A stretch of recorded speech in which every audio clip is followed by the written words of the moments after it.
Meeting of Shreveport City Council Administrative Conference is now called to order. Councilman Fleury, if you would lead us in an invocation, please. Okay, let's pray. Father God, we give you thanks today for this beautiful day.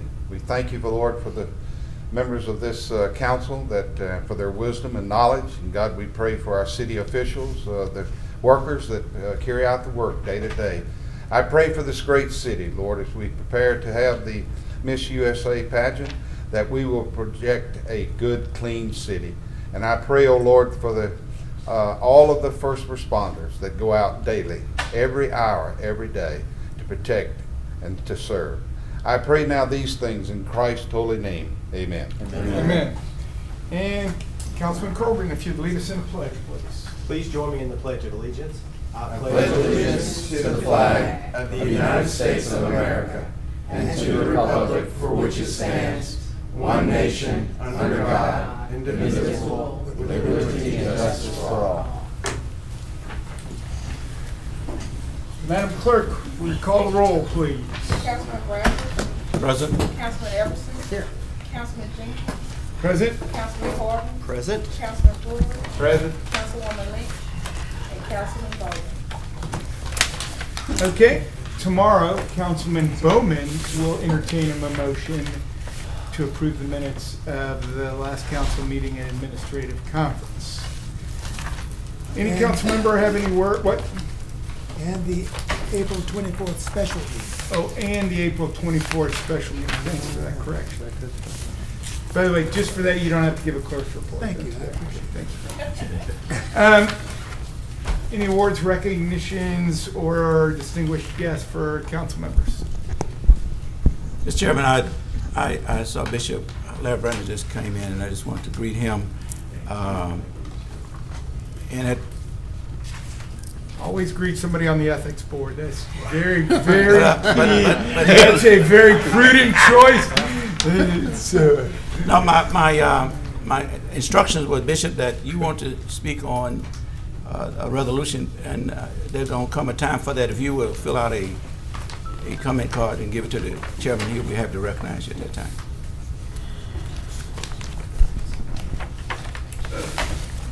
Anybody else?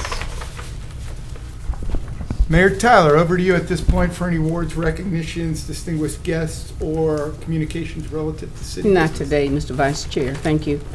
My pleasure. All about efficiency up here today. Okay, does anybody have anything for Mr. Green? Doesn't look like it. You and I have conversed several times today. Thank you very much for your help. Revenue collection plan implementation report. I think we have received one a week ago, maybe. And you also received an update about 2 minutes ago, which will give you a revised picture of where we're at. We're actually at 97%. The original one that was forecasted from revenue came in at 86%, but there's been an additional flurry of tax payments since then, apparently. So we're where we need to be. Got it. Okay. Yeah. Brian and I were emailing back and forth about it this morning. I was like, my memory might be wrong, but I thought we were usually a little higher this Well, time. I looked back last year on this time last year, and we were actually about 3.9 between ad valorem general fund tax as well as debt service. So we were kind of in the same place, and then we start getting a lot of that in over the next 3 months going into the summer. Great. But the revised projection puts us at about 97%. So we're about 700,000 still needing to be collected in general fund revenue. So it's a better picture. Gotcha. Well, that's the one thing I did say is, why is there this $3 million difference on just this one item of? Right. I don't remember if it was the property tax. Yeah, it was the general fund property It was tax. general Yep. fund. Yep. Okay, gotcha. Surety bond forfeiture report. I at least received an email on that. I'm assuming everybody else did. Any comments or questions on that from anybody? Okay. Rolling down to public hearing. Now, interestingly, I show public hearing none on my electronic agenda, though it appears on my paper copy there is a public hearing on resolution number 51. We amended the agenda for tomorrow to show the public hearing. Okay. It wasn't on the agenda for today. Gotcha, but tomorrow we will be. We will have the public hearing. Perfect. Okay. Mr. Crawford or Mr. Thompson, any items to be added? Not that I'm aware of. We don't have any. Okay. Request to speak. What is that? I will start here. For those requesting to speak, I ask you come forward, state your name for the record, and you have 3 minutes. This is Bill Rose, please.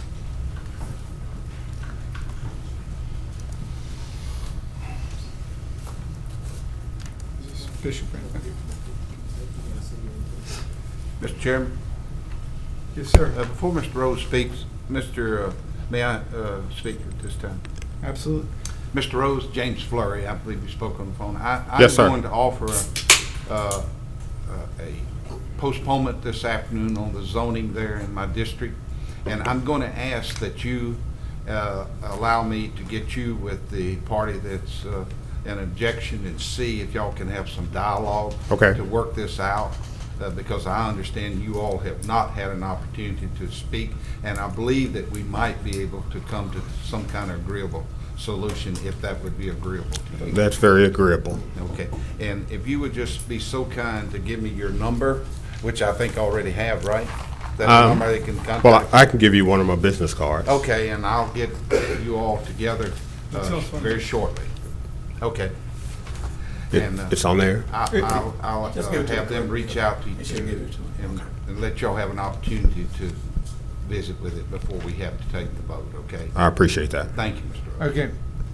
But you can speak. You definitely get your. Yes, Don't sir. let that say you don't get your 3 minutes at the title here. Well, I mean, and that's what I was going to use my time to, like I said, Councilman Flurry and I had a conversation prior to me coming over here today to talk about postponing hearing this piece until we got together with the officials from the church and any of those in the neighborhood. Okay.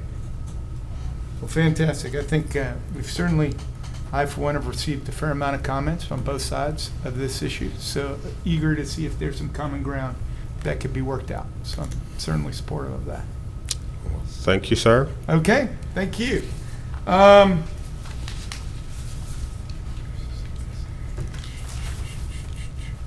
Okay, I have one from somebody who wishes to speak about Cabosa. Unfortunately, their name was not on this. Yes, sir. Mr. Chairman. Would you come forward to the mic because we got to get it on there? They used to talk louder than this. My wife wishes I wouldn't talk so loud, so it's a different issue. Ron Weems, I put my name there just in the event this ordinance is going to be introduced today. And myself, I'm the attorney for Cabosa. The president of the board is here. We're here to answer any questions you may have when that comes up. That's Okay, what'll come up. perfect. Okay, well, we'll keep that in mind if we have any ones coming up. Thank you, Okay, sir. thank you. So, Bishop Brandon.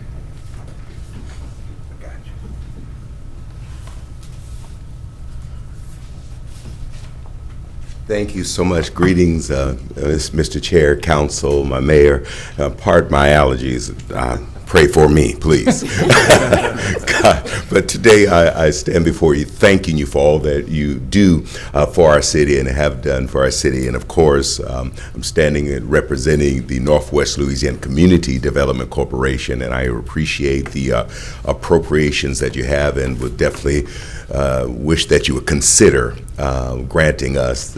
We've recently obtained some property in Allendale section of the city, and we would use that grant to help our children, all but especially our children in the area, through a mini technology center and what have you. So that's why I'm here today and asking and soliciting your support in regard, again, the Northwest Louisiana Community Development Corporation. And I certainly appreciate our mayor and each of you and Councilman Bradford definitely for, of course, hearing and supporting the Allendale section of our city as our council.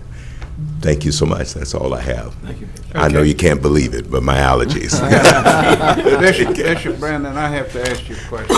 Mr. Bradford's gonna have a birthday on the 17th. Does that prohibit me from giving him a birthday present? I won't go for it. Well, if you email it to me. Thank you, Mr. Too funny. Take care. Okay, and Yeah. FYI, I believe we do have something that's due with the ethics department next week. So for all the council members, be advised if you haven't done, and the elected officials. Anyway, that was just as a reminder. As I thought of it, I'm like, I think I've got paperwork due coming up. Okay. Mr. Ishola? Okay. Now, just a second here. Before, is this a specific item on our agenda? Not at all. No, it is not. Not that I'm aware of. Okay. So, per our rules, we don't take non-agenda items on the Monday. Okay. We do take them on Tuesday, but I'm sure there's a council member up here that would be glad to hear you if you've taken the time to come down. I would move to suspend the rules. We'll suspend I'll second that and come on forward and ask 3 minutes and state your name and address for the record. No problem. My name is Freddie Ishola, and first of all, thank you so much for hearing me out. I understand that you're bending the rules for me. I've actually emailed, I believe, all of you, as well as you, Mayor Ollie Tyler, and once again, I appreciate you. For the last 81 days, I was abused, tortured, and beaten at CCC because of racism, bigotry, and elitism. I'd love to know at what point I can sit down and have a discussion with you all about what can be done to rectify this for my brothers that are still there and don't have the opportunity to make bail and have to witness and go through this type of treatment. And so I appreciate you guys' time. I just wanted to say that, and anything you can do to help me in my cause of justifying and rectifying this would be greatly appreciated. Okay. Thank you. Thank you.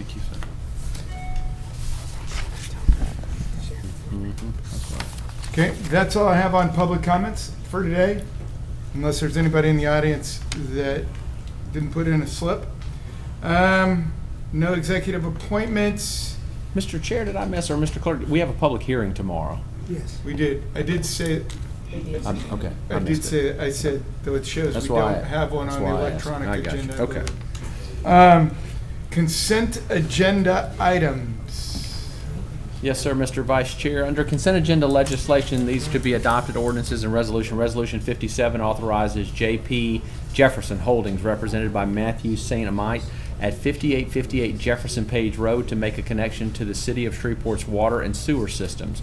Resolution 58 authorizes the mayor to execute an act of release of utility servitude in the Curry Acreage subdivision in Section 18 T17 North, R13 West.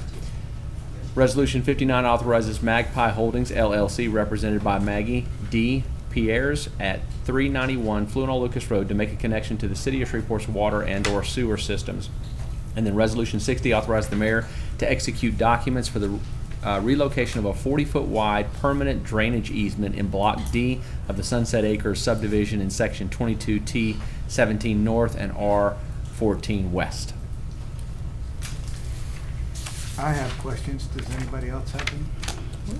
So the Jefferson Page Road is outside of the city limits, I guess. Part of it is, and part of it's in. It's in and out. This part's out, but we do have a main that runs right in front of it. Okay. And it was, one of them had like a 16-inch main. That's the 16-inch. Okay. Yeah, the 59 has the 20-inch. Gotcha. Okay. The other one on item 58, so that is the actual person who lives next door to that that's asking for this release of the servitude is the way I read that, right? That's correct. Okay. Did they mention at all what they intend to do with it, or they just want to incorporate it as part of their yard or whatever else? We'll have You can- Patrick to come up. Patrick can come up.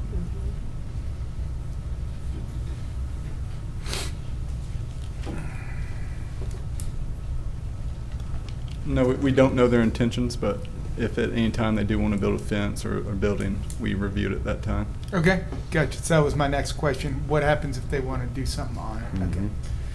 The, okay, and the resolution 60, that we're agreeing to execute documents, but we're not paying for it. Somebody else is paying for the relocation of this drainage easement or ditch or something? It wasn't, did it clear? It wasn't particularly clear in the, This is kind of a strange deal. There's, the ditch is in one location and the servitude was in another location on the property. And they wanted to build where the servitude was, but there was no ditch there. So this is just cleaning it up and putting the servitude where the ditch is. The ditch is already there. I Ditch is got you, already okay. there. There's no cost. I was like, involved. well, if we're agreeing to relocate this, who pay? No, I got it, okay. No money. No money. I No. asked that question already. Yep. Sure did. Okay. Nobody has anything else? Mr. Crawford, let's. Yes, sir, Mr. Vice Chair. Regular agenda legislation, these are resolutions on second reading and final passage, or which will require only one reading. Resolution 51, finding and determining that a public hearing has been held and that no petition has been filed objecting to the proposed issuance of the City of Shreveport, State of Louisiana, of its water and sewer revenue bonds in the amount not exceeding $120 million, authorizing the officials of said city to proceed with the preparation of the documents required for the issuance of such bonds and providing for all other matters connected therewith. Resolution 61 recognizes May 22nd, 2018 as National Maritime Day and to encourage citizens of Shreveport to celebrate this observance. Resolution 62 provides for the canvassing the returns and declaring the results of the special election held in the city of Shreveport, Louisiana on Saturday, April the 28th, 2018, relative to authorizing the continuation, levying, and collection of the special ad valorem taxes therein, and to also authorize the city to levy a new special ad valorem tax for the continuation and maintenance of a Police 3 platoon system originally authorized by Article 14, Section 12 of the Louisiana Constitution of 1921, all for a period of 5 years, beginning with the year 2018 and ending with the year 2022.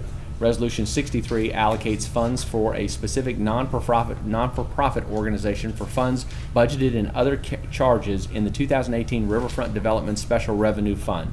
And Resolution 70 recognizes and thanks Demetrius Norman, Apostolate Steve Newton, Reverend Danny Mitchell, Jr., Queensboro Progressive Citizens, and the many volunteers who assisted residents of the Queensboro neighborhood whose property was damaged by the tornado that touched down on April the 14th, 2018. Okay, Mr. Chairman. Mr. Bradford. Thank you. I just want to make a couple comments regarding number 63. As you know, we met previously regarding allocations toward the nonprofits who had applied for some special revenue funding for their nonprofits. We had,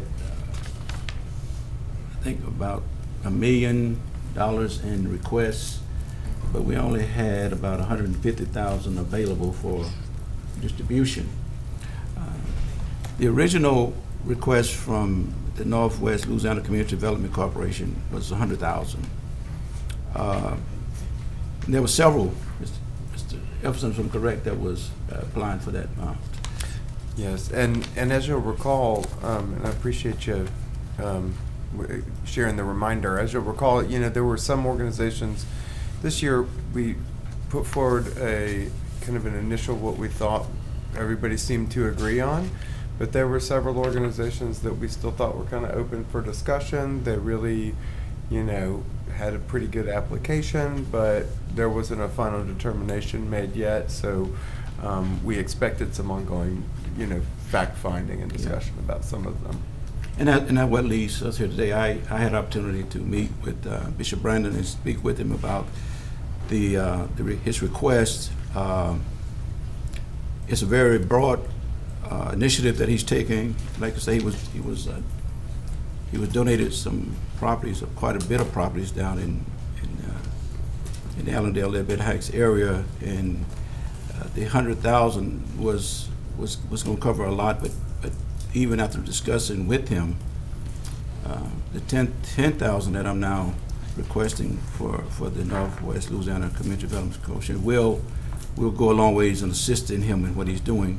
I spoke with the chairman of the committee, Mr. Everson, and told him that about our conversation and that I would be introducing this, and then check with the council office to make sure that because we didn't deplete all of the fund that was available, so the $10,000 is available, and just want your support in this endeavor.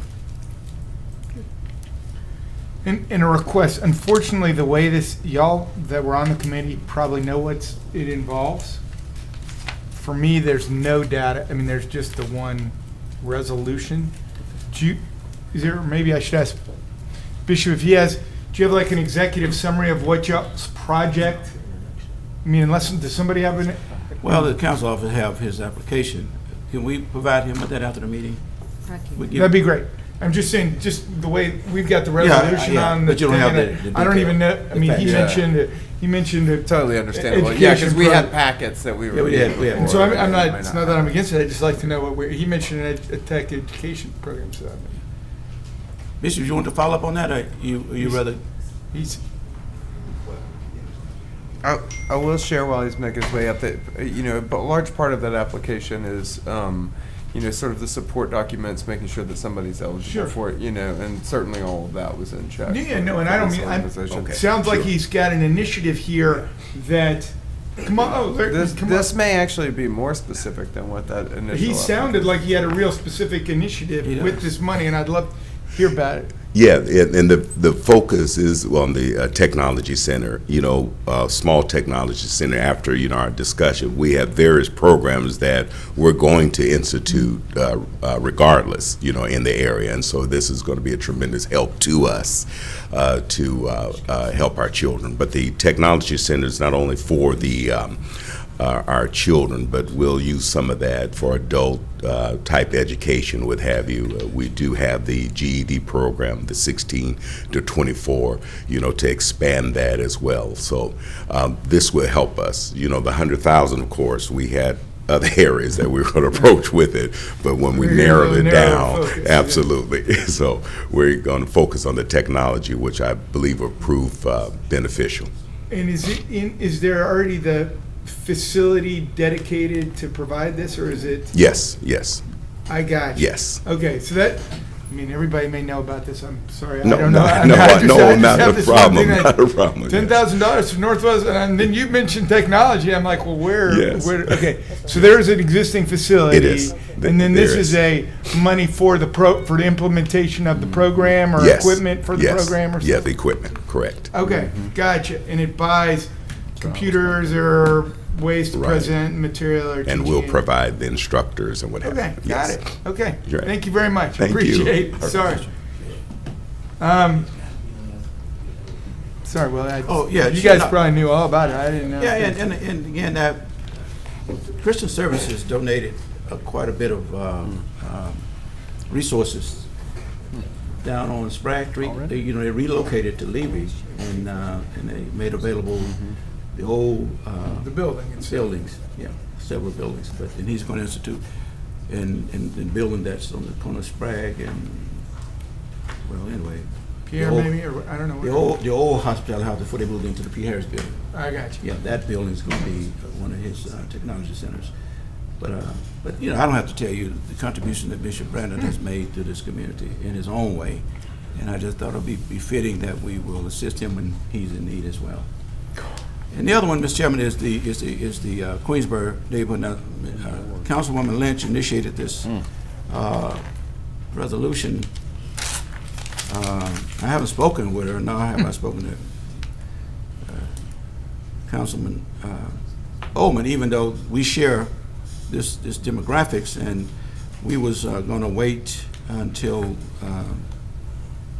some further things happen in that area, but I'm not going to object to it. But I want you to know that Mr. Norman came down at the last meeting and sort of articulated some things that he was concerned about, as well as some initiatives he was taking. And since that time, I want to say unequivocally that Mr. Norman and several, just a good, well-being, kind resident citizens of this community have pitched in and went into that area and has done just an almost job in helping to remove trees and debris out of people's houses and yards who was affected by this tornado. Way before the response from Homeland Security got there, and I know that's what Councilwoman Lynch want to recognize, that their work. Hopefully, tomorrow they'll be down here, but that a lot of people was affected that did not have insurance, and even today at lunch, with the ARP meeting I was at, a representative from Shreveport, Mr. Flory. Jackson. What was his name? Jackson. And he was saying that yet there are not power to a percentage of how, well, as Mike did. And the reason is because the trees haven't gotten off the lines to make it available to be reconnected.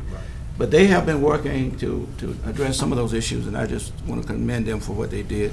And hopefully, once Homeland Security have now got engaged, that could expedite other homes to be cleared so they can get back online with power. If I could add to that, of course, echoing the appreciation for citizens who took that initiative to kind of get out there and help others in their community. I have to say how pleased I was to see Resolution 66 on the agenda that the administration offered waiving permit fees for those who experienced damage as a result of the storm.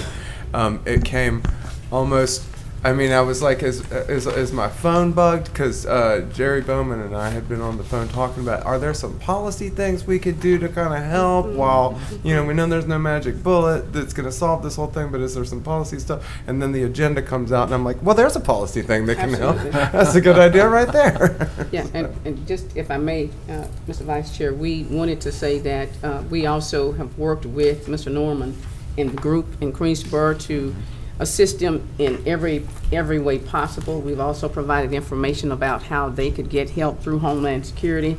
But we also went to go further with this particular resolution today to ask the council if they would approve this piece of legislation so that we could further help the people in Greensboro.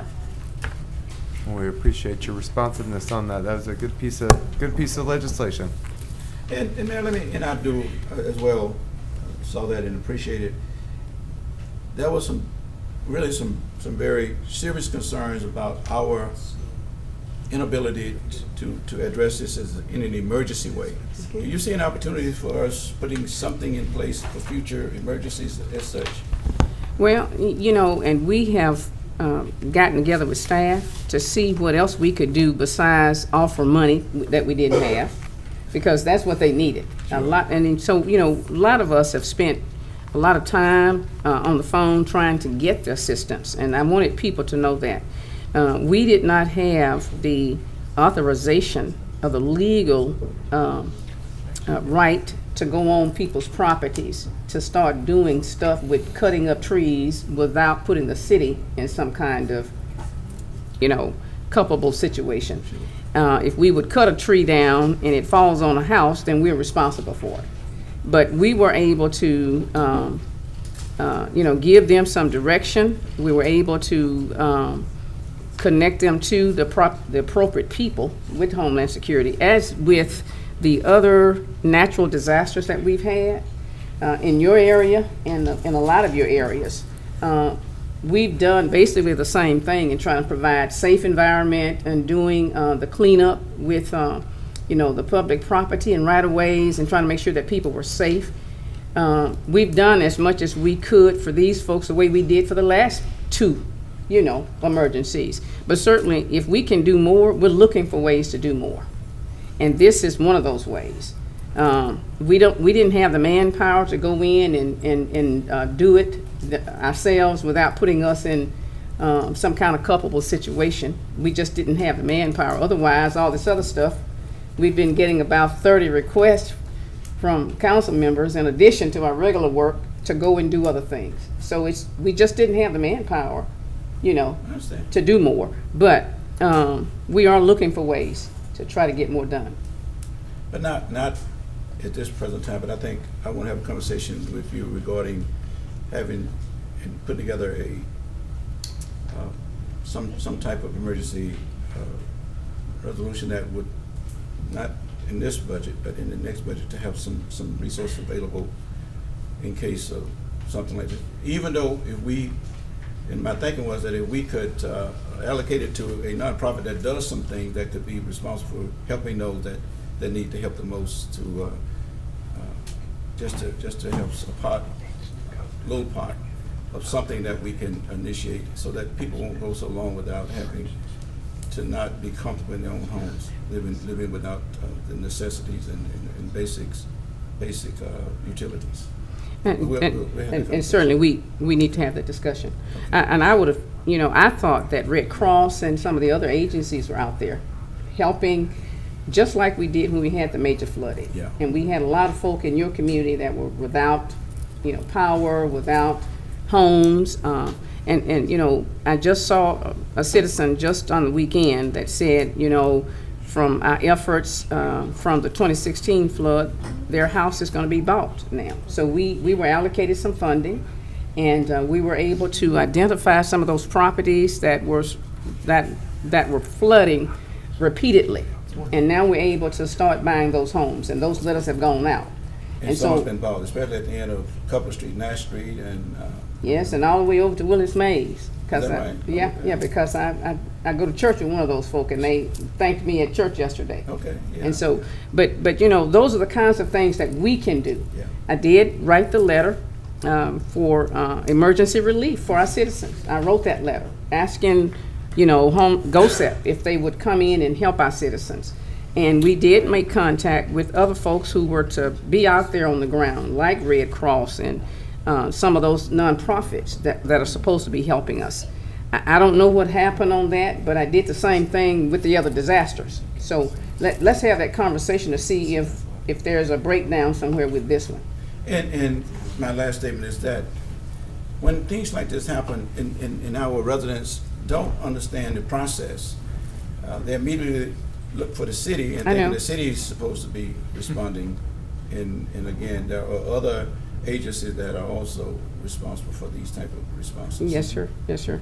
Thank you, Mr. Chairman. Right, even use the term better resource to respond to. Better research. Yeah. To be honest, I mean, that's, so, okay. Quick thing, anybody have anything else? Okay, on resolution 62, there's some percentages there. The percentages are correct for the voting, but not for the Bossier Parish. They just, Mr. Chairman. Have you already corrected that? Well, no. Okay. We talked to the Secretary of State and to the Bossier Parish Clerk's Office. And the percentage that you see there on proposition number 1, I believe is 0.13%. Yeah. What they did was they took the total number of votes in Caddo and Bossier Parish, and then the number who voted for it in Bossier Parish was 13, and 13 is 0.13% of the total number of people who voted in both parishes. Right. Okay. So what you're saying is 13 to 8. Yeah. I mean, because it's 10,000 voters, so you have 13, and then you have 15 down below, and you have 50. And so I guess it's really the same way the other one is being done as well. It's just we don't use 0.13 to show it on the end, or 0.1 whatever. I mean, because the other is 63% or 68% or whatever. Such a small fraction. It's such a small fraction, otherwise it would be 0.0. Yeah. And so they're really apples to apples. We didn't understand how they got the 0.13%. And so I called to try to find out. And if you take the total number of people who voted. I get it. And then 13 voted for it in proposition number 1 in Bossier Parish, and that's 1.3% of total votes. Of the total number. 0.13%, which 0.13%. adds to another level of confusion. But that's it. Because rarely do you do points in front of a percentage. 0.13%. Anyway, okay. So if those are done correctly, I'm like it just. And that's a certification that we got So from we the have to do Bossier it with Parish however Clerk they of do Court, and that's what's in the on the Okay. Copy. the ordinance. Can't fight the system. Just happy to We go on. didn't create the system, okay? I got it. Like I said, I was just like, I don't think this. Okay, next. Excuse me. Mr. Vice Chair, we're under introduction of resolutions. Resolution 64. Let me interrupt 1 second. Go ahead. By the way, with regard to her resolution 70, do we know if they're coming tomorrow, and or will she be here to present that, or? She said she would be here tomorrow, and they will be here tomorrow. Okay, I mean, just from a logistics standpoint, they know about it and they're coming. Okay, thank you. Sorry. No problem. Please proceed there. Gotcha. Introduction of resolutions not to be adopted prior to May 22nd.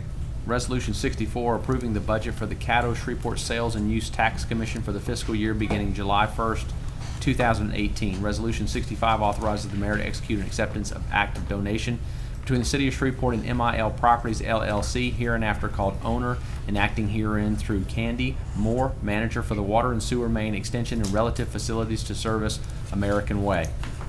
Resolution 66 ratifies the authorization and provisions for the waiver of permits, inspections, and other related fees for all trades, building, electrical, plumbing, mechanical, for the construction repairs for properties damaged during the recent severe weather, flooding, and tornadoes for all properties within the City of Shreveport.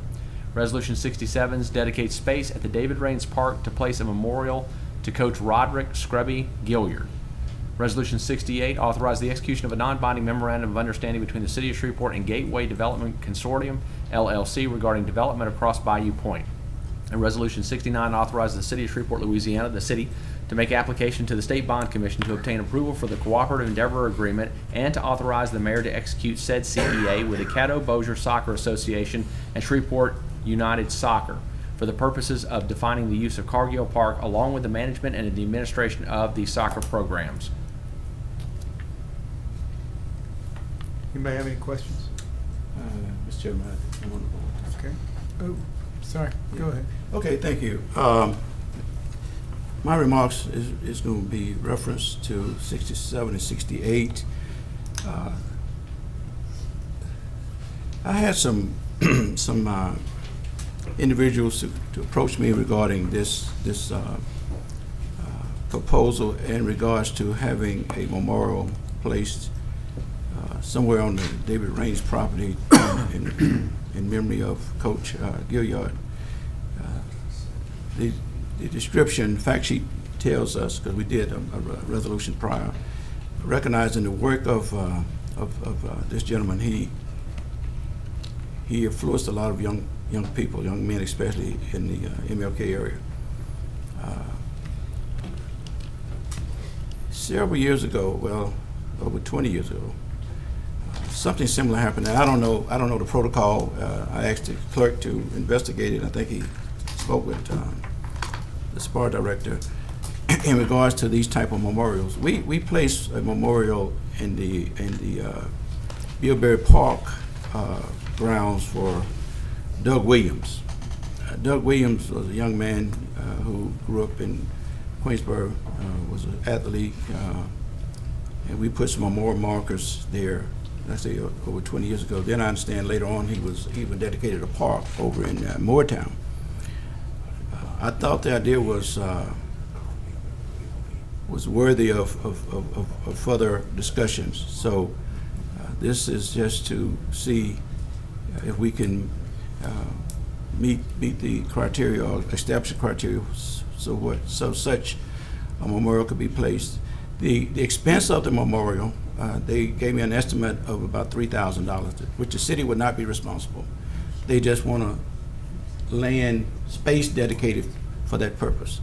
So I'm gonna ask that that we will, advance this to see where and if we can do this. I don't know, Ms. Rager, you have any remarks regarding such a?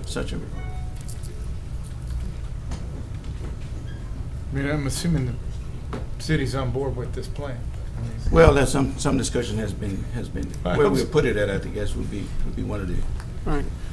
And we did have some discussion, and of course we're on board with it. There are some other questions that we needed to ask, and maybe come to some agreements on maintenance and that kind of thing around the memorial. But I'll let Mrs. Rager Wood speak to it. We are certainly on board. I think that a young man had contacted us, and we asked him to send us a proposal for what he wanted to do, and that we'd work with him on the appropriate location, talk about maintenance, what he intends to do. That's typically how we handle all of them. Okay. As I told Art, we've never required legislation to do that. What we'd like our landscape architect and our architect to look at the layout of the park and just make sure we're putting it in a good spot, and then talk about what it is and what kind of maintenance it requires. Because, the city doesn't, in none of our memorials do we try to take on any added expense for maintenance of one. Okay? So we really make it simple and easy, so, we know Coach Gilliard from our program, so Sure. Okay. we're very happy to help and assist in any way we can. All right. Thank you, Mayor. Thank you, Mayor. Yes, sir. Okay. And my next one is regarding 68. Mr. Chairman, approximately 30 days ago, the Smart Emerging Business Task Force had a hearing to ascertain information regarding this project. It's different than the previous project in this sense. It would give us an opportunity to move forward to see exactly what it is that the Gateway Development people would propose. I view it as non-binding in the sense that if we are not comfortable with what we even ascertain in the next 2 weeks, we still have an opportunity to pull out of it. But I've been provided with some additional information which will be forthcoming to the council that sort of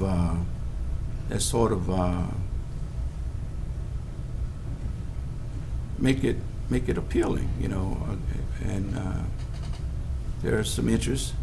I think the council would be challenged as well as the administration to be challenged if the description of it as in relation to the municipal complex part of it, if we don't see that as the catalyst and is not being realized in that sense, then I don't think it warrants any other moving forward. But I think just the idea of it, and like I said, there's been another component added that I was made aware of over the weekend that gives it more appeal. So I'm just asking that we introduce it, and then we'll let it and let's see how they would respond and see how it would move. And again, the administration would also be engaged in this endeavor. Right. If I could, and I did talk with some of the partners early on, and I did offer support. I didn't offer support for some of the stuff in the non-binding MOU, though, and I would like to have more conversation about some of the things that were listed in that MOU and see if we can work through that. Non-binding may be non-binding, but sometimes expectations are attached, and I'd like to make sure that the council is aware of some of those expectations and, some of the funding that we would need to be able to do some of the things listed in the non-binding MOU. The other thing I want to say was that I'm fully supporting the group if they can make this happen, because I think it was a great idea when we brought it to the table, except for we were trying to get revenue bonds to just offset something that we were going to be receiving monies for. We had a tenant that was going to be paying us, for leasing the facility that we tried to build, along with competitions that would, be offered in that building, which would have paid for the $30 million that we had on the table, along with, a developer. With this one, the developers are not there, but I do want to say that we submitted to the governor 8 opportunity zone tracts, and this particular Cross Bayou area is a part of one of those tracts that was approved, and it will certainly serve, I think, as a catalyst for people who want to develop, because they can get the federal incentives that go along with the development. So, Councilman Bradford, I want to make sure I put that on the table.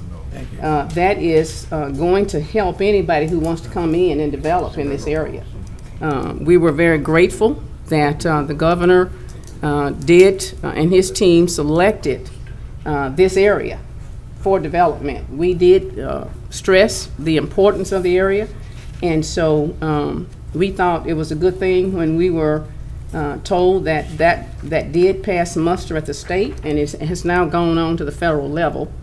The governor indicated to me via letter that he didn't see that there would be any problem with us actually being able to offer the 5 tracts that we were awarded from the state. He feels very, very sure that we're going to be able to get those approved at the federal level. So this is one of those. So it should be an incentive, I think, for developers. Thank you. Councilman Fleury, is your question about this specific issue? Isn't that so? One of them is. Okay.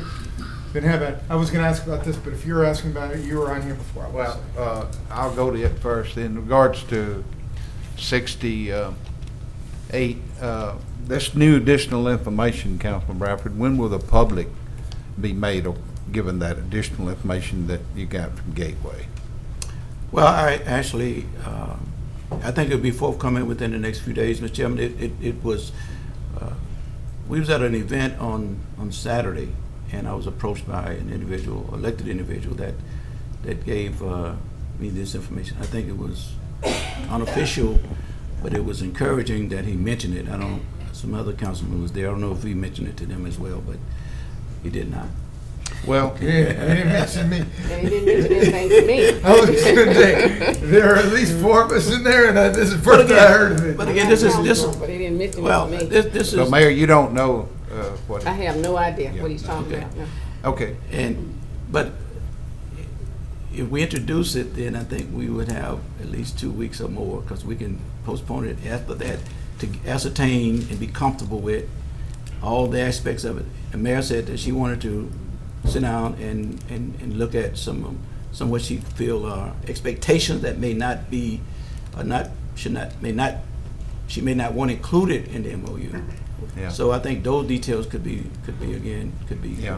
worked out. But I think at the time, the right persons, again, it's a part of the municipal complex.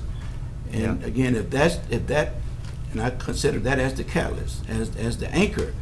And if we don't feel comfortable that that's going to happen, then I think it would almost, in my opinion, reduce my enthusiasm about it. Okay. When we see the word non-binding, you know, that sounds positive, but I want to know, what is it going to cost the taxpayer? That's what we need to know.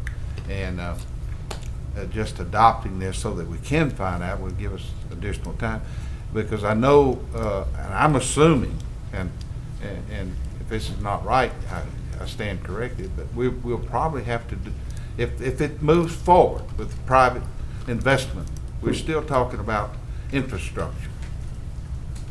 Has that been discussed? It's about the infrastructure, the water and the sewer and the streets in this type project? Are we looking at 100% private investment? That's what I'm trying to ask. Mr. Chairman, certainly the details of it is going to come to surface. But when you're talking about infrastructure, I mean that's always the private public component is always inclusive when you talk about development. I mean, you know, if you think about all of the development, residential development outside of the inner city to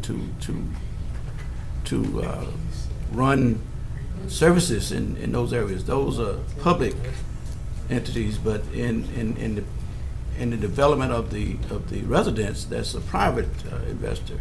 So if we see where, and we're talking about it right across the street, so we're talking about the cost of infrastructure. It would be certainly lesser than if we're going to run utilities, 15 miles outside the city.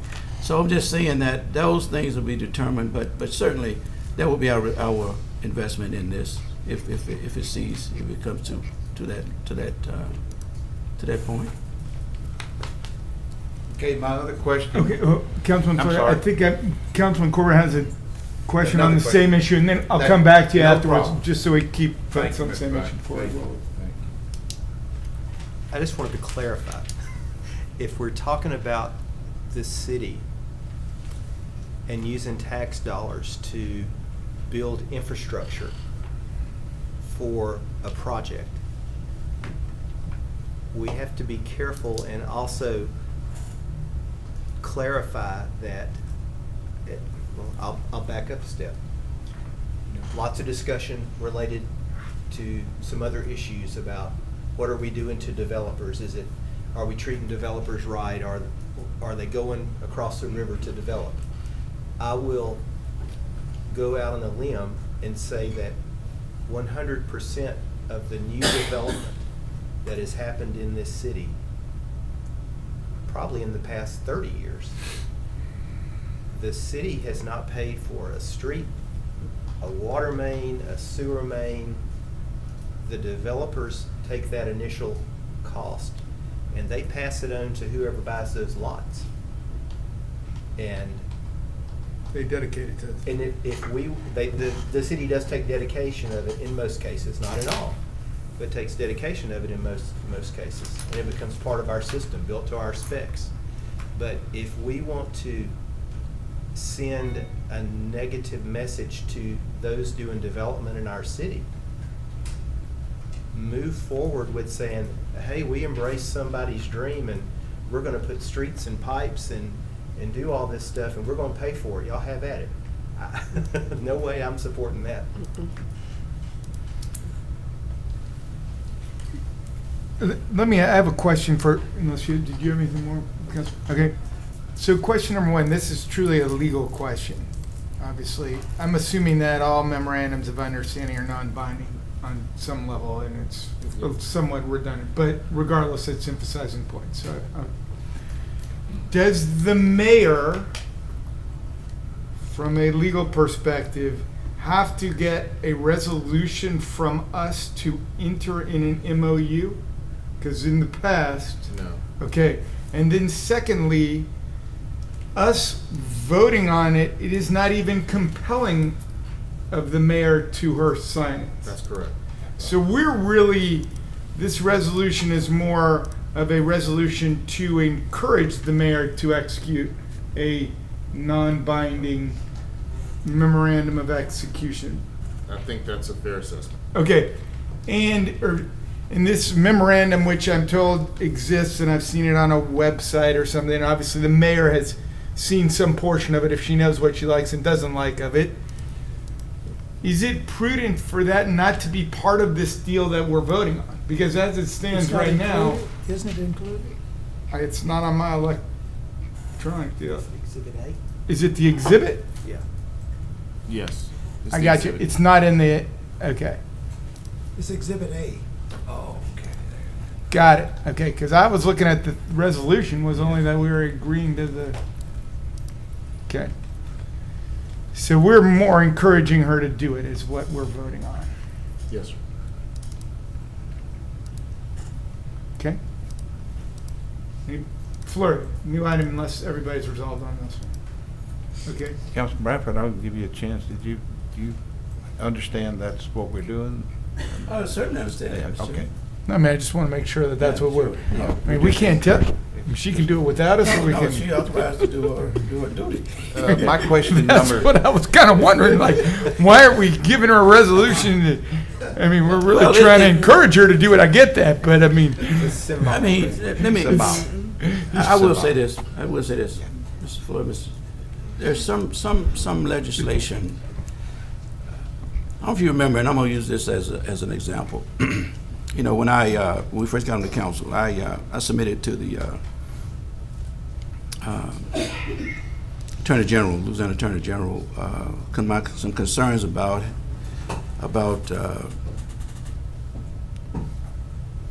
the balance of power of our city attorney, representing the council and representing the mayor, and in instances of conflict, wherewith the council, wherewith the city attorney falls. And my intent at that time was to see if but the charter, as you know, does not allow separate legalities for the council and the mayor. But when I submitted my inquiry to him, he said you need to present it to the council first, and then he would respond. In that same spirit, and I'm just using this as an example, outside of this preview, there's conversations going on, even as we speak. I mean, there are people that are ready to come to Shreveport to further advance their reasoning and their initiatives for such an investment. If nothing else, I wanted the council to hear those debates, to hear that conversation, to hear those voices, so that they would know that we are interested. Now, again, those are two separate issues: the mayor signing it and us saying that it's before the public domain, it's for the city council for discussion. And I think that in itself would serve some purpose in that we are discussing it. We had a hearing. We're going to discuss it. I'm saying that introducing it, and if we're not comfortable in 2 weeks, then we have an option not to move forward with it. So that's. But I think it would be sort of, for a better word, negligent if we did not see an opportunity where somebody's saying we want to try to do $1 million project in Shreveport and we don't hear them. You know, I want to hear them. I want to see where it goes. It's intriguing to see. Wait a minute. You know, where can this go? And the fact that we're discussing it even now, I think gives it some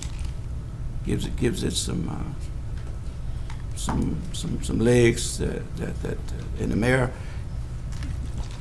said that, you know, she got to, you know, scrutinize a little bit more and take out some things that she's not comfortable with. So, but other than that, she seemed to be somewhat, you know, interested. So I'm just saying, let's just see where it goes. You know, we don't get these opportunities very often.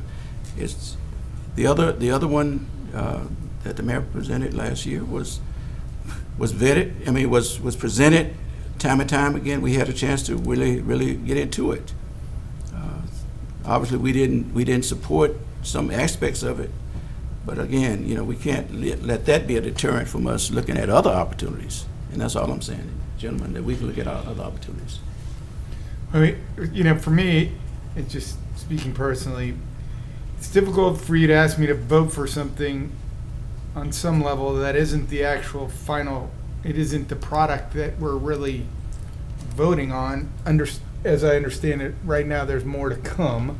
So I'm sort of voting on something of which I'm expecting more information, but ultimately I'm voting on a resolution that isn't binding, or, I mean, it's kind of, I'll say it a different way, it's a little bit of a usurping the authority of the mayor, the executive branch, of being able for her to vet an agreement or a discussion in the normal, like, you know, I don't necessarily think we should be in the pre-formation of a thought, a contract, what have you. That isn't the role of the legislative branch.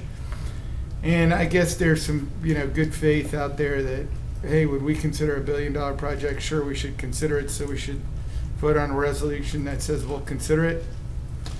You know, I guess I'm okay with that. It's a little bit stretch in terms of this exact piece of legislation and why we should be, you know, introducing it with kind of where it stands. I don't want to say half-baked because it may be well-baked. It's just maybe not in its form that it's going to end up in at this point. So that's my personal, you know, issue about our role here. But I say that for me personally. Okay. Fleury. Councilman Fleury, you had another item. Yes, I want to ask, Mayor, look at Resolution 69. I need you to kind of help me here to understand. Now, this here is just to change the language in the contract with the bond commission. And I'm going to ask Attorney Bradford if he would respond. I did meet with him and with Ms. Rigglewood. Okay, and, but I want to come back to you as soon as he responds, okay, please, Mayor. okay. So let's give some details of Attorney Bradford on why it's important for us to go this route. Sure. And what the process is, Okay, so no. that you will fully understand why we have to do what we're doing with this particular resolution. Is that okay? Yes, ma'am, that's Okay, fine. thank you. Cabosa and SU intend to make a significant investment into the cargo park area and several improvements. And in order to get to that point of agreement, one of the terms that is ordinarily required under state law for us to include is a public revocation term, public purpose revocation term in the actual cooperative endeavor agreement. In order to have that provision waived or amended or changed, we have to go to State Bond Commission and obtain approval from the state body in order to include that, or to remove that provision in the cooperative endeavor agreement. And so that's one portion of why we need to actually make that application to the State Bond Commission to obtain that approval. And then ultimately the council will have the opportunity to vote on the cooperative endeavor agreement itself and proper. Okay, And I know we have Shelley here, and we also have Mr. Ron Weems, the lawyer for Cabosa as well. so what I think, and maybe we could wait till tomorrow just because I think all of us would like in the public domain kind of the idea of how the whole thing's gonna, I mean, I think we're all globally supportive of somebody willing to support our facilities with money. I mean, but I think maybe instead of having to make them do it 2 days in a row, maybe we ask that tomorrow, I don't necessarily say a formal presentation, but just kind of a broad scope of what this entails and why we're doing it, I think would be Absolutely. certainly useful for me. I have read it. Obviously, it entails a Okay. significant amount of money. Absolutely. Mayor, this is what I'm concerned with. Okay. Is the parking fees that they charge. They charge our citizens that go in to play softball. A lady told me the other day she had a piece of paper to blow in out of her car. She circled in to get it, and they wanted to charge her parking. That's all I'm asking. Please help me understand how they're going to charge the parking to pay for this $8 million project. Okay, so tomorrow, okay, if you will wait Yes, ma'am. until That's- tomorrow, that's we my will concern. make sure that we can include those concerns. Yes, ma'am. And see if there's something else that we need to do. The citizens in my area don't like it. Okay, all right then. So let us see if we can work through that issue. Okay, Mayor, thank you. Okay, thank you. Okay.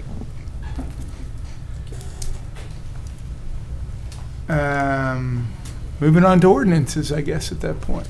All right, Mr. Vice Chair, introduction of ordinances not to be adopted prior to May 22nd, 2018. Ordinance 40 levies and authorizes the collection of a tax of 16 0.01 mils per dollar on all properties subject to ad valorem taxation within the city of Shreveport, Louisiana for the year 2018 for the purposes of paying principal and interest on the outstanding general obligation bond of the city of Shreveport.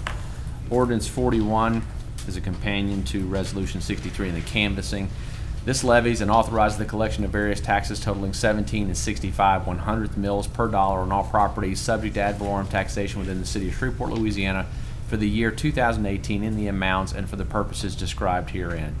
Ordinance 42 levies and authorizes the collection of a tax of 8 64/100 mils per dollar on all properties subject to ad valorem taxation within the bounds of the Downtown Development District of the city of Shreveport, Louisiana, as defined by LARS 332740.38 for the year 2018 and in the amounts and for the purposes described herein.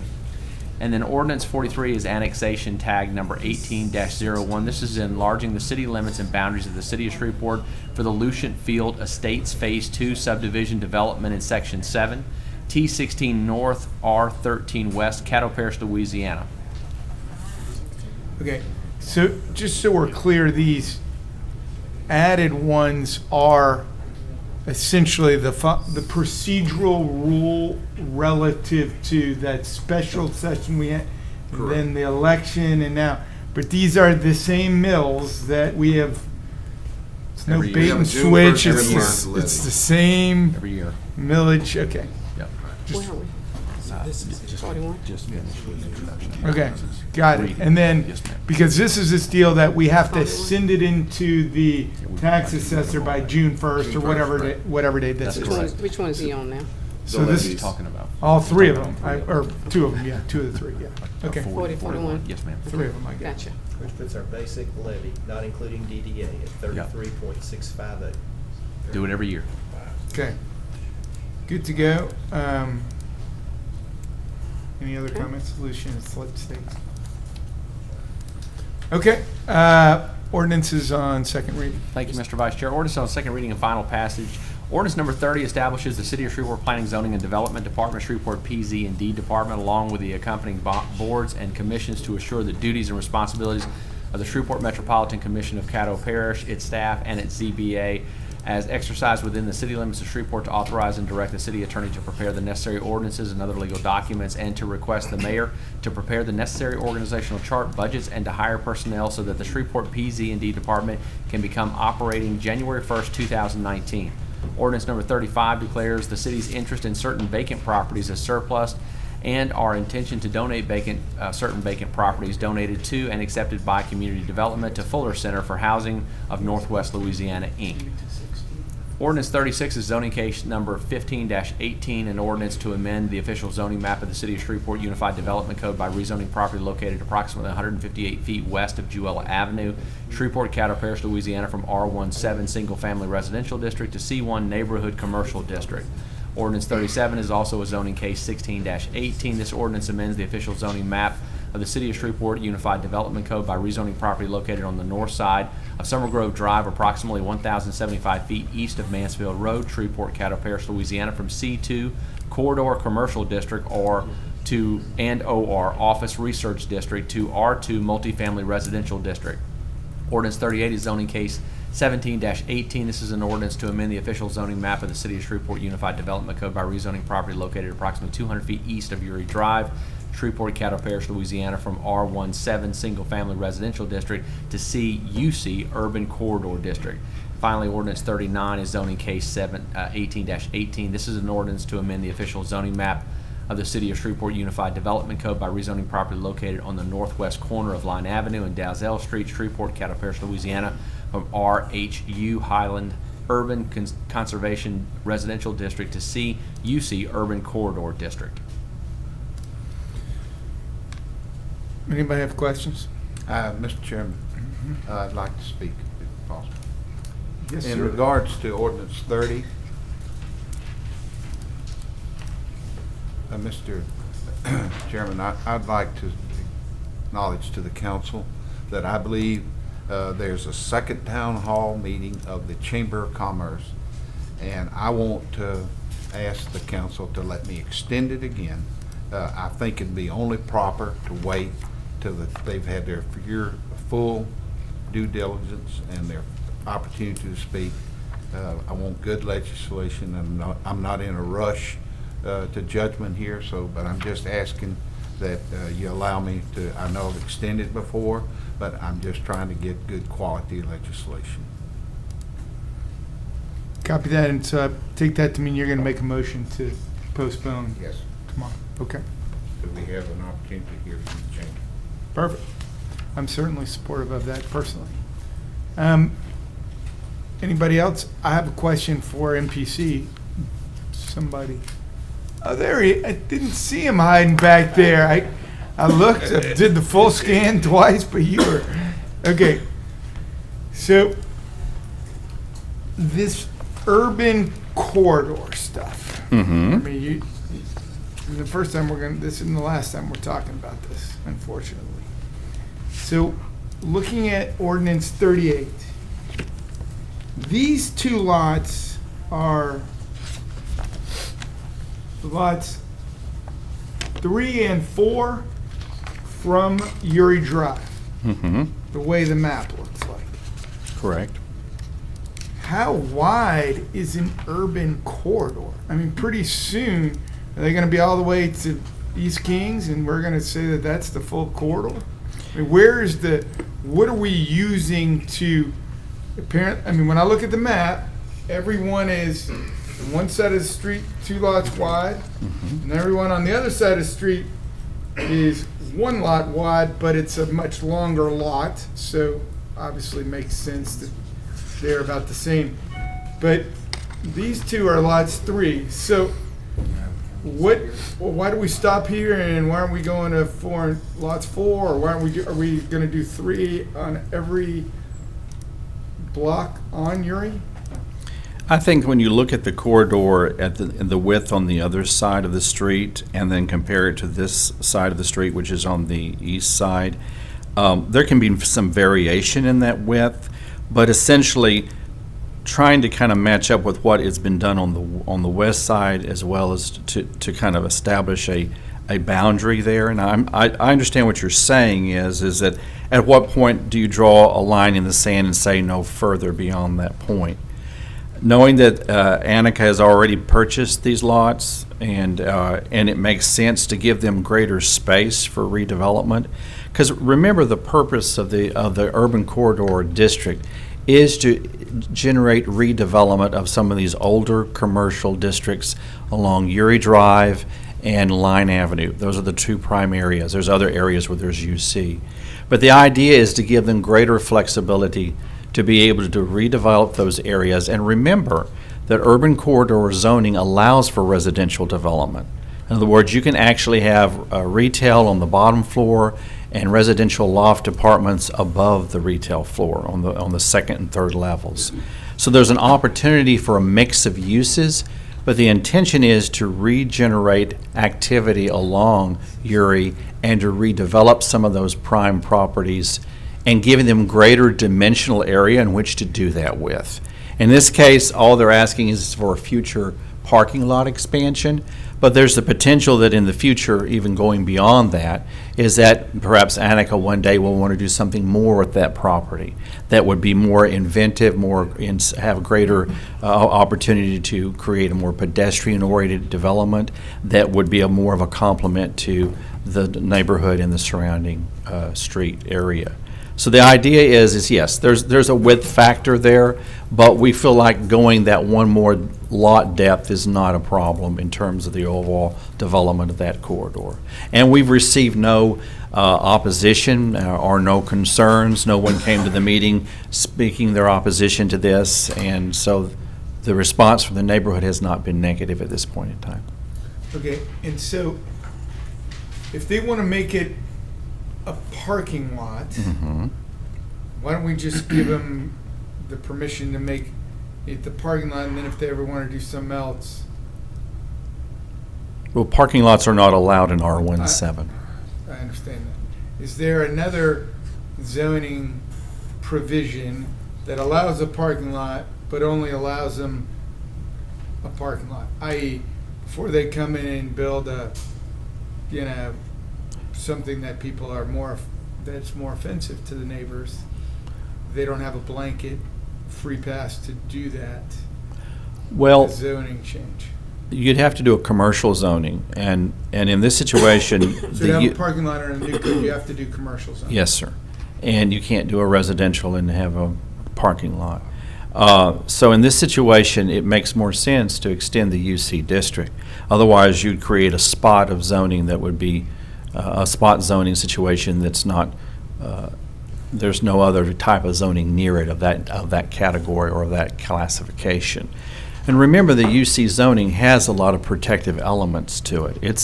It's meant to be compatible with the adjacent neighborhood. And since you could actually build residential units there, you couldn't do that with some of the other commercial districts. So making it a different commercial zoning does not guarantee you that you're going to get something that's necessarily going to be even more compatible than what the UC could provide. But I don't have an avenue by which to give someone a parking lot without having it being commercial zoning. And, okay, before these buildings were torn down, have they already been torn down in this case or not? I don't think these I'm not certain. I'd have to go back and verify. I don't believe these houses have been torn down yet. But so there are people living in the houses, or they're empty? Those people have already sold their property to Annika, and so I don't know if they're still living there under a tenant arrangement or what right now. So. And then the adjacent properties, directly adjacent properties obviously weren't against this. No, they weren't, and they didn't voice any opposition. Now, remember, Annika has said that in the future they want to develop the parking lot. That doesn't necessarily mean they're going to build it within the next year or two, but it could happen within the next year or two, or even longer. So those houses will probably stay there for a period of time. Okay, and then the provision of this rezoning, we can't put stipulations on what they have to build to separate them from the residential. That's correct. Because it's straight zoning, you can't put stipulations on straight zoning. Only on a plan unit development or small plan unit development can you put stipulations. But let me give you some level of guarantee here. Our requirements in the UDC require a 10-foot landscape buffer and a solid screening fence to be put into place. That's part of the requirements. For when they come in to do the parking lot, they'll have to landscape the parking lot, create the buffer yard, and put in a solid screening fence. That's automatically required no matter whether or not they build a parking lot or come back and do something different. So that's a guarantee that that will be as a protection to that adjacent neighborhood. And this CUC, does it have hour limitations? There are no hour limitations anymore in the UDC. That control of hours of operation, we allow the market to determine that. And since this is the bank's going to be closed after, what, 6 o'clock? Yeah, no. So my question is, that's exactly my point. I can see why, if a bank, nobody objects to it, but then all of a sudden the bank is sold and it's turned into a restaurant or a bar or something like that, that then can stay open till 2 in the morning, and these people that live now next door to the parking lot of the bar have kind of de facto, because of the way we rezoned it, they don't have any protections, right? Isn't that, well, I mean, making it simplistic? They still have the protection of the buffer yard and the screening requirements, and then of course if you have issues with noise from somebody doing something, you can enforce the noise ordinance or nuisance ordinance. Those are still enforceable items, but hours of operation is something that, and when we were doing the UDC, we decided to let the market dictate that, because most uses that want to stay open more than, let's say, do 24/7 are usually convenience stores or certain types of restaurants or fast food restaurants. But that element is not a controllable component under here, is the hours of operation. But then again, that's true with any of these properties along in here. If somebody wanted to redevelop them, which we hope they do in time, they can certainly bring in uses that we'd have to consider as part of the site planning process to make sure that we protect the neighborhoods. But we don't have hours of operation here. Okay, so you're saying under the criteria of the site plan approval, you have some authority over uses? Not authority over uses, but how the uses are put into place and how they relate to the adjacent properties. The built-in guarantee is the buffer yard landscaping requirement, which is a minimum of 10 feet, as well as providing the solid screening fence. That's true with any of these properties that are redeveloped, would have to adhere to that. And is there any way that we can say you get the CUC as long as it's a bank? No, sir. No, sir, we can't put a stipulation of straight zoning. That's not actually allowable under the law. The only way you would have control of all of that would be to ask them to do what they call a small planned unit development, what we call a SPUD, which is a small planned unit development, where you could put added stipulations and added requirements, but the applicant didn't ask for that because they would basically have to make all of their property under that one SPUD and add in additional stipulations, and the applicant didn't wish to go that direction. But then again, none of the other property owners along in here are under SPUD. They're all the urban corridor. On my map, nobody else is the third lot deep yet. Right. I mean, I gotta tell you. Assuming Annika stays here and assuming Annika builds a parking lot, That parking lot will not be utilized after 6 o'clock in the evening. Listen, I got Yeah. no issue. Right. I don't fear Annika is the Anika, or however I'm saying Right, it, right. is the issue. And you may be pronouncing it better than I'm I not- am. I'm not- I call it right, Annika. I don't know if right. that's right, I mean, Anika or obviously, whatever. That's the perfect type of business Sure, you right. want in this type of situation. Right. It's very low impact. That's correct. To the residents. That's right. Usually a Obviously, good there's neighbor, yes. Some others that we'll see here in a few weeks that have very high impact to the neighbors. And I understand that. and so, you start down this path, but this is the problem with this zoning deal. It's a right by, it's a use by right the moment this gets flipped to somebody else.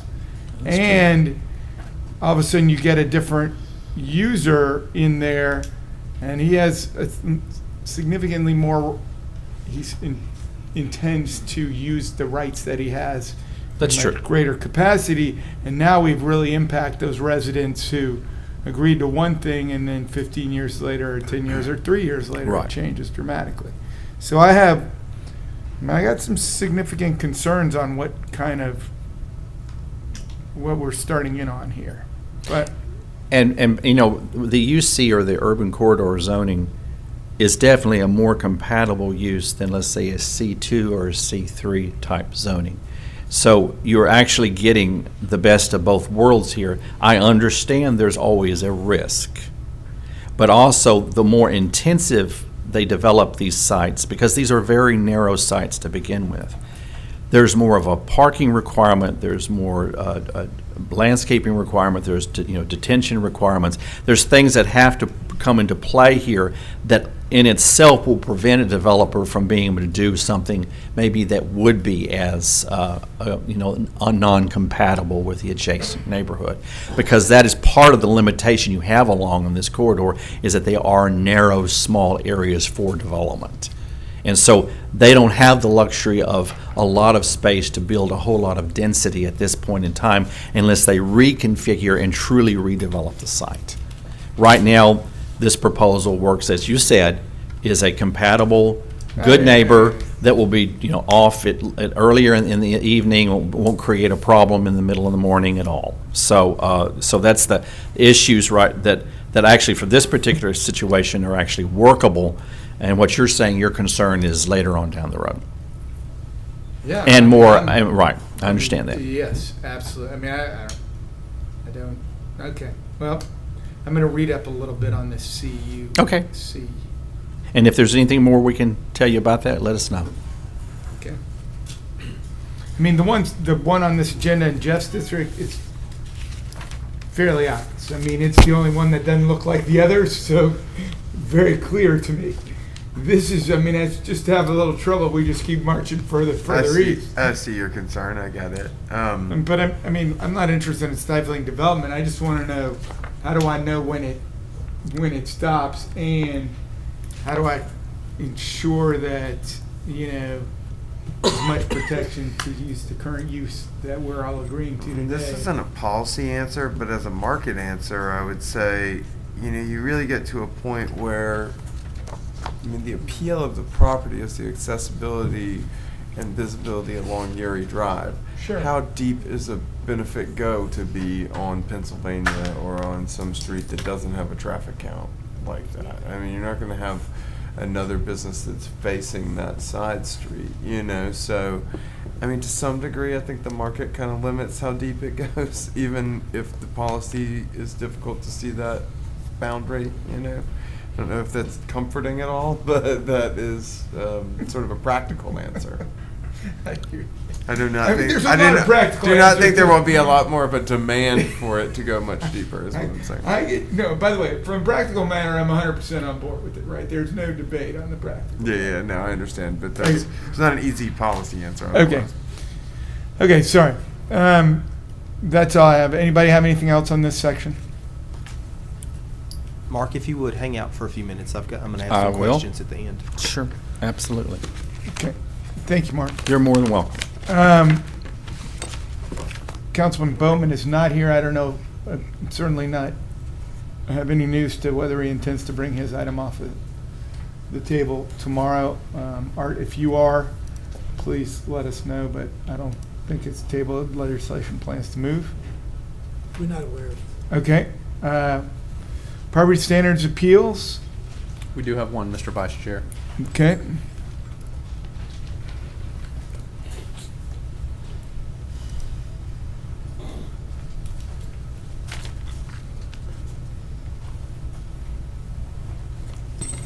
Okay, good afternoon.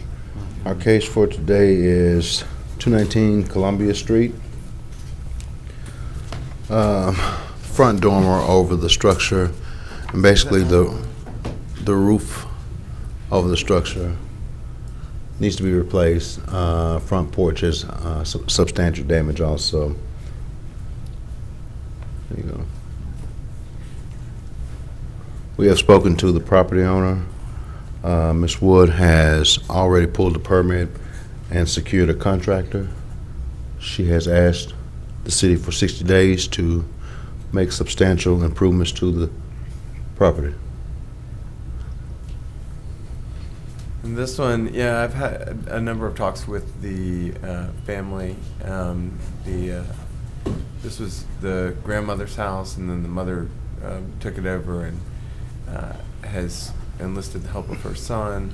And like I say, they have gone, they've made some good progress, so we want to give them a little time. We appreciate both the property standards and administration with also working with them and keeping in good contact with them. But it appears that they are doing as they asked, so we want to give them a little time to do that. So I'd like to make a motion to postpone this for 60 days.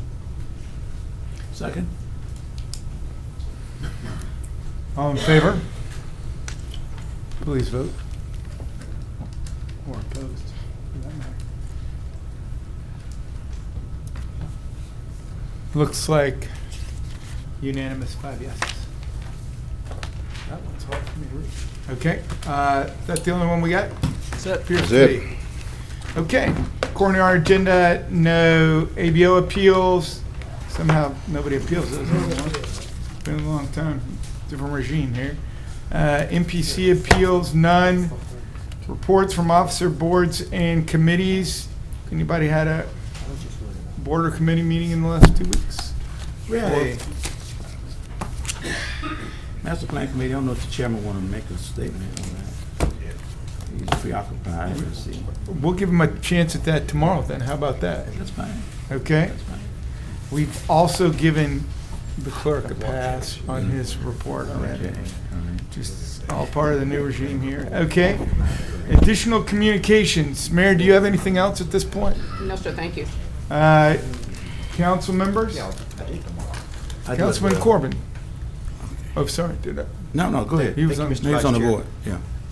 Mark, I have a couple questions I'm going to direct your way. And while Mr. Sweeney's on his way up, I appreciate the efforts of MPC and city attorney and administration on the requests that we've had from local business owners, body shops specifically, who have raised questions about all these pop-up hail repair businesses. And my understanding is we did a bit of a sweep last week, let them know they needed to apply for a temporary permit and make sure they were collecting sales tax and all that. Absolutely. Of course, my phone started ringing the next morning after I had reported we had done a sweep, and everybody said they're all open again. So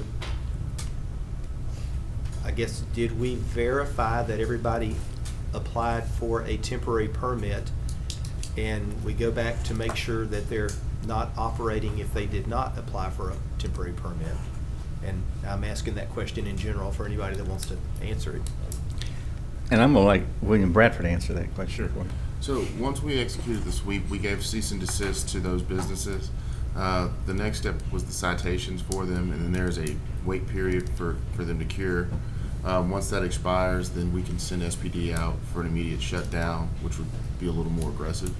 We're trying to give them a shot to come into compliance. If they have not, I'll get back with Mr. Clark this week and see how many we have. We had, I think was it 100 that we touched, and then I believe one that's right. was compliant before. So we're still in the middle of that process, and I can give you an update as soon as I talk with Mr. Clark this week. Okay, that'd be great. So my question that comes back to to you, Mark, is, and I'm going to pick on one that is just bothering me to the core. It's on Uri Drive. They're operating out of a parking lot of a haircutting place. 2 lots down, there's a vacant lot where Christmas trees and fireworks are sold.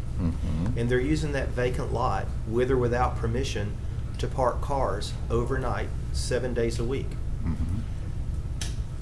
If I am Corbin's Hail Repair and I want to set up my tent and start doing work at that location, and I come in and I sign up for a temporary permit, does that temporary permit negate whatever that property is currently zoned for? Because, you know, I'm seeing cars where they're taking hoods and trunks off of them and putting them on machines. So to me, that is commercial body shop business or auto repair in a place that may not be zoned that way. And I'll let Mark answer too, but I think this, even under the temporary use, the zoning still has to be compatible That's with correct. what the permit allows. That's right. They can't violate that. It can't be doing it in a residential area if it's meant to be a commercial use. Let me guess, who's checking on that? Thank you. I mean, I know where he's going on this. Who goes in and makes that? I mean, I'm not trying to put anybody out of business, but I'm also trying to support our local businesses. Sure. And I know that if tomorrow night there's a hailstorm in Dallas-Fort Worth, these guys are gone. I mean, because they're just following the money. You know, and we'll never see them again or collect what they should have. I mean, they won't be back till the next hailstorm. That's right. We may not can play catch up with where we are now, because now they've been here almost 4 weeks. Yes.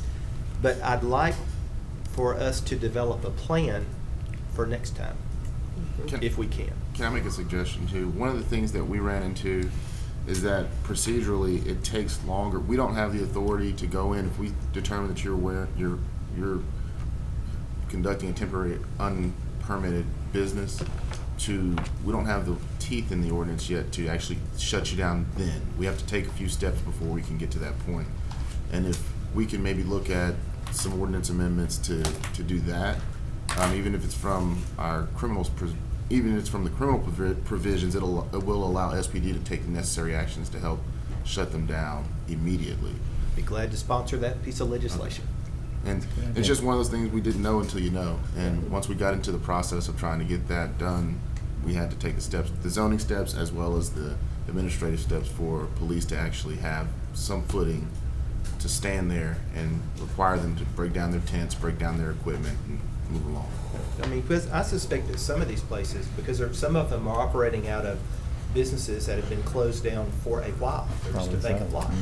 You know, whoever owns that property may not realize somebody's making $1 in their parking lot. And there's one on Sophia that is probably 4 or 5 businesses off of Uri Drive, so it's getting into where residential zoning comes in. Right. And these guys are working late at night, they're working weekends, and I'm surprised we've not gotten all the plates right.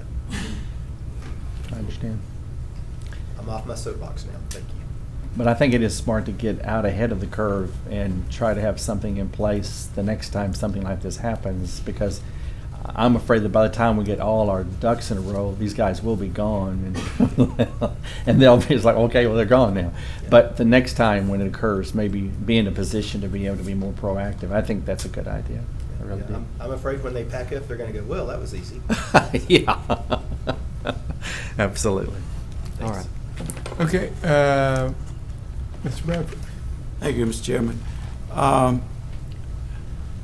This is a sensitive inquiry I'm about to ask, and it's regarding 2 incidences that happened with the Shreveport Police Department.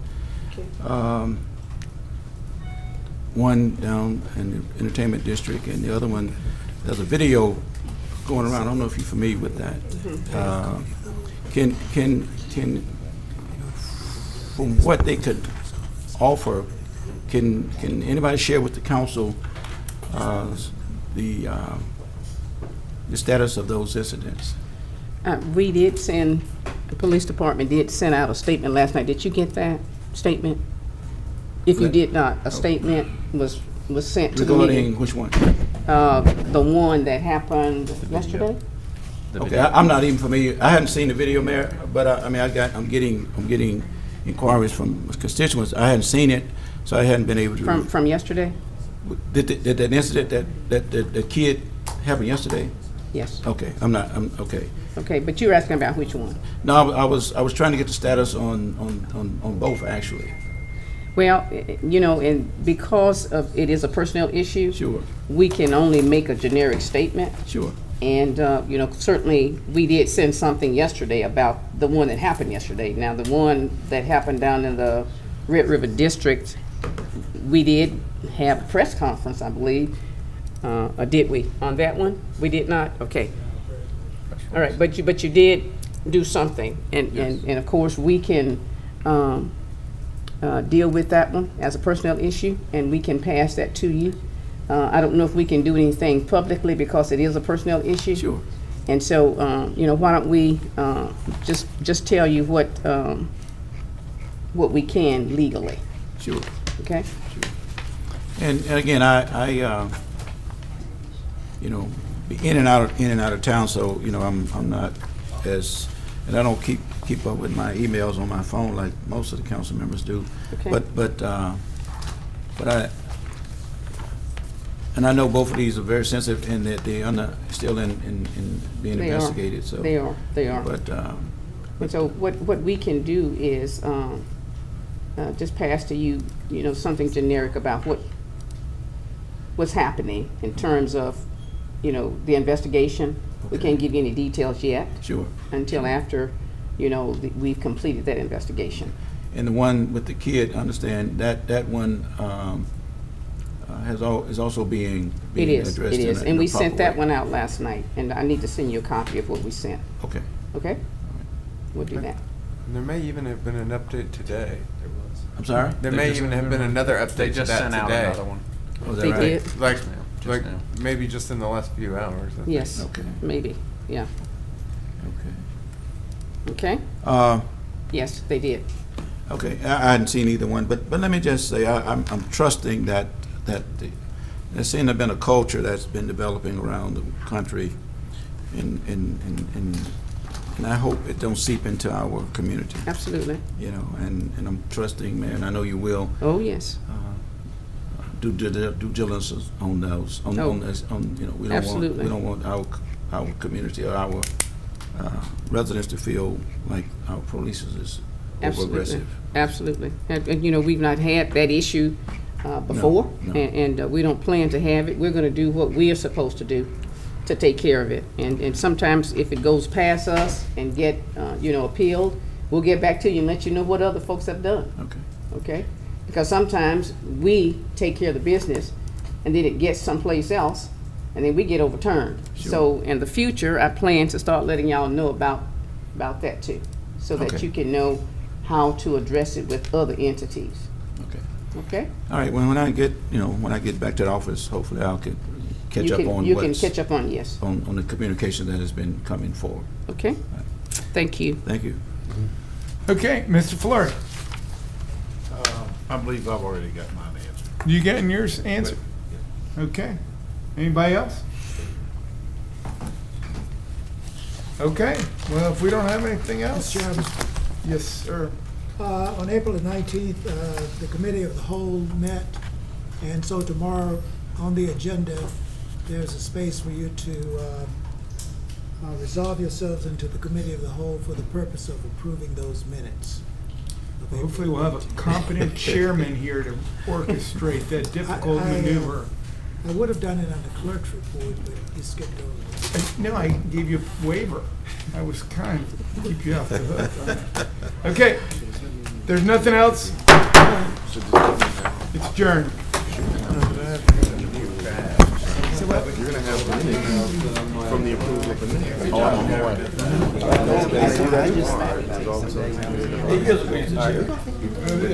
I'm right behind you. More than that or anything less. Roll with that.